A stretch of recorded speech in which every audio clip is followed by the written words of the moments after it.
क्या कभी हमारे मन को पीड़ा हुई?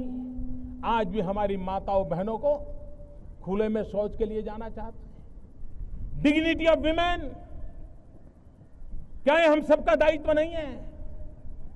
बेचारी गांव की मां बहनें अंधेरे का इंतजार करती हैं, जब तक अंधेरा नहीं जाता है वो शौच के लिए नहीं जा पाती है। उसके शरीर को कितनी पीड़ा हो गई होगी, कितनी बीमारियों की जड़ें उसमें से शुरू होती होगी। क्या हमारी मां बहनों की इज्जत के लिए हम कम से कम शौचालय का प्रबंध नहीं कर सकते हैं?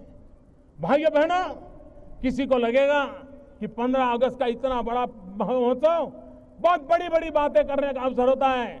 भाइयों बहनों, बड़ी बातों का महत्व है, घोषणाओं का भी महत्व है, लेकिन कभी कभी घोषणाएं ऐषणाएं जगाती हैं, और जब घोषणाएं परिपूर्ण नहीं होती हैं तब समाज निराशा की गर्त में डूब जाता है। और इसलिए हम उन बातों को ही कहने के पक्षधर हैं जिसको हम अपने देखते देखते पूरा कर पाए। और इसलिए मैं कहता हूं, भाइयों बहनों, आपको लगता होगा क्या लाल किले से सफाई की बात करना, लाल किले से टॉयलेट की बात बताना, ये कैसा प्रधानमंत्री है?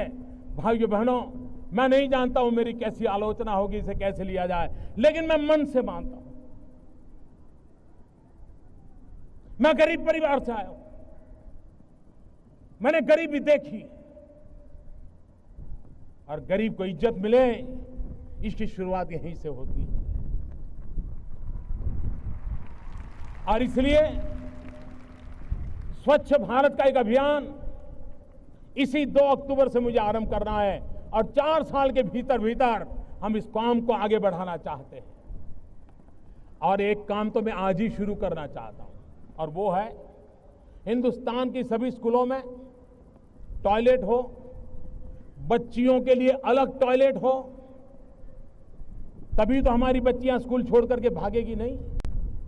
और मैं एमपी लेड फंड का जो उपयोग कर रहे हैं हमारे सांसद, उनसे आग्रह करता हूं, 1 साल के लिए आपका धन स्कूलों में टॉयलेट बनाने के लिए खर्च कीजिए।